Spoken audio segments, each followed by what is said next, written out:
കൊല്ലുന്ന പിണറായിക്ക് തിന്നുന്ന DGP. കണ്ട തീവട്ടികളുടെയും മാഫിയകളുടെയും കയ്യിൽ നിന്നും പണം പിടുങ്ങി മകളുടെ അടക്കം അക്കൗണ്ടിൽ ഇട്ടുകൊടുത്ത് ആ PV ഞാനല്ല എന്ന് പറയുന്ന ആഭ്യന്തരം കൈയാളുന്ന പിണറായി വിജയൻ ബാധ്യതയുള്ള സ്ഥലം മറച്ചുവെച്ച് ഭൂമി ഇടപാട് നടത്തുവാൻ ശ്രമിക്കുന്ന സംസ്ഥാന പോലീസ് മേധാവി. ഇദ്ദേഹമാണ് കേരളത്തിലെ ജനങ്ങളുടെ ജീവനും സ്വത്തിനും സംരക്ഷണം ഒരുക്കേണ്ടുന്ന മുതൽ. നീതി നിഷേധമുണ്ടാകുമ്പോൾ, കീഴ് ജീവനക്കാരുടെ ഭാഗത്തു നിന്നും കൃത്യവിലോപമുണ്ടാകുമ്പോൾ ഈ തരികട ചീഫിൻ്റെ അടുത്താണ് നാം പരാതിയുമായി പോകേണ്ടുന്നത്.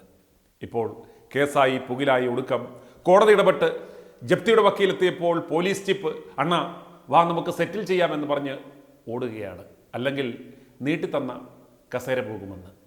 DGPയുടെ ഭൂമി ഇടപാട് കേസ് ഒത്തുതീർത്ത് മുഖം രക്ഷിക്കുവാൻ നീക്കം. പരാതിക്കാരന് മുഴുവൻ തുകയും തിരികെ നൽകും. ഉമർ ഷെരീഫിൽ നിന്ന് കൈപ്പറ്റിയ 30 ലക്ഷം രൂപ ഉടൻ കൈമാറി കേസ് അവസാനിപ്പിക്കുവാനാണ് ശ്രമം. പണം നൽകുന്ന മുറയ്ക്ക് പരാതിക്കാരൻ കോടതിയെ ഇക്കാര്യം അറിയിച്ച് പിന്മാറും. പോലീസ് മേധാവിയുടെ പദവിയിൽ കള്ളന്മാരും ആഭാസന്മാരും കയറിയിരിക്കുന്നത് പുതുമയൊന്നുമല്ല, ഇതാദ്യമായുമല്ല. എന്നാൽ സർവീസിലിരിക്കുമ്പോൾ സംസ്ഥാന പോലീസ് മേധാവിക്കെതിരെ ഇത്രയും ഗുരുതരമായ പരാതി വരുന്നതും കോടതിയുടെ ഇടപെടലുണ്ടാകുന്നതും ഇതാദ്യമാണ്. ആഭ്യന്തര വകുപ്പിനെതിരെയും പിണറായി വിജയനെതിരെയും പാർട്ടി യോഗങ്ങളിലും പുറത്തും വലിയ വിമർശനങ്ങൾ ഉയരുമ്പോഴാണ് സംസ്ഥാന പോലീസ് മേധാവി തന്നെ ഭൂമി തട്ടിപ്പ് കേസിൽ പ്രതിക്കൂട്ടിലാകുന്നത്. ഭൂമിയുടെ പേരിലുള്ള ലോൺ വിവരം മറച്ചുവെച്ച് വിൽപ്പന കരാർ ഉണ്ടാക്കിയത് ഗുരുതര കുറ്റം. അതിലും ഗൗരവമേറിയതാണ് ആദായ നികുതി വകുപ്പിന്റെ മാർഗരേഖ മറികടന്ന് പോലീസ് ഹെഡ്ക്വാർട്ടേഴ്സിൽ സ്വന്തം ചേംബറിൽ വെച്ച് 5 ലക്ഷം രൂപ നേരിട്ട് കൈപ്പറ്റിയത്. DGP കസേരയിൽ ഇരുന്ന് നടത്തുന്ന പണി റിയൽ എസ്റ്റേറ്റ് കച്ചവടം. DGP നടത്തിയ ക്രമക്കേടിനെക്കുറിച്ച് അക്കമിട്ട് നിരത്തിയുള്ള പരാതി നേരത്തെ ലഭിച്ചിട്ടും അനങ്ങാത്ത മുഖ്യമന്ത്രിക്കും ഈ ഉത്തരവാദിത്തത്തിൽ നിന്ന് ഒഴിയാനാവില്ല.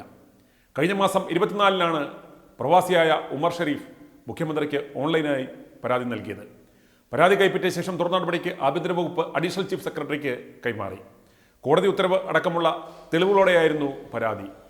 പരാതി നിലനിൽക്കെയാണ് 2 ദിവസത്തിന് ശേഷം ഷെയ്ഖ് ദർവേസ് സാഹിബിന് സർവീസ് കാലാവധി നീട്ടിക്കൊടുത്തത്.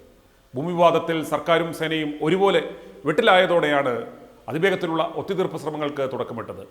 ഉമർ ഷെരീഫിൽ നിന്ന് കൈപ്പറ്റിയ 30 ലക്ഷം രൂപയും കോടതി ചിലവടക്കമുള്ള നഷ്ടപരിഹാരവും ഉടൻ കൈമാറി കേസ് എങ്ങനെയെങ്കിലും അവസാനിപ്പിക്കുവാനാണ് കൊണ്ടുപിടിച്ചുള്ള ശ്രമം നടക്കുന്നത്.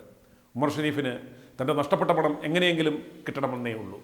പണം നൽകുന്ന മുറയ്ക്ക് പരാതിക്കാരൻ കോടതിയെ ഇക്കാര്യം അറിയിച്ച് കേസിൽ നിന്ന് പിന്മാറും. പക്ഷേ പണം നൽകി കേസിൽ നിന്ന് തലയൂരിയാലും പ്രശ്നം ഇവിടം കൊണ്ടും തീരില്ല. നിയമം നടപ്പാക്കുവാൻ ബാധ്യതയുള്ള സേനയുടെ മേധാവി തന്നെ വിശ്വാസവഞ്ചന കാണിച്ചു എന്നത് അതീവ ഗൗരവമേറിയ പ്രശ്നം. പോലീസ് ചീഫും മോൺസൺ മാവുങ്കിലും തമ്മിൽ പിന്നെ എന്ത് വ്യത്യാസമാണുള്ളത്? ഇതുപോലെയുള്ള മോൻ്റെ മോന്മാരാണ് ഈ സംസ്ഥാനം ഭരിക്കുന്നത് എന്നതുകൊണ്ടാണ് ഇവിടെയുള്ള ജനങ്ങൾ വല്ല കാട്ടറബിയുടെയും അടുത്ത് പോയി വല്ല ഒട്ടകത്തെ കർന്നാണെങ്കിലും ജീവിക്കാമെന്ന് കരുതി രാജ്യം തന്നെ വിട്ടുപോകുന്നത്. i2i News, an eye for truth.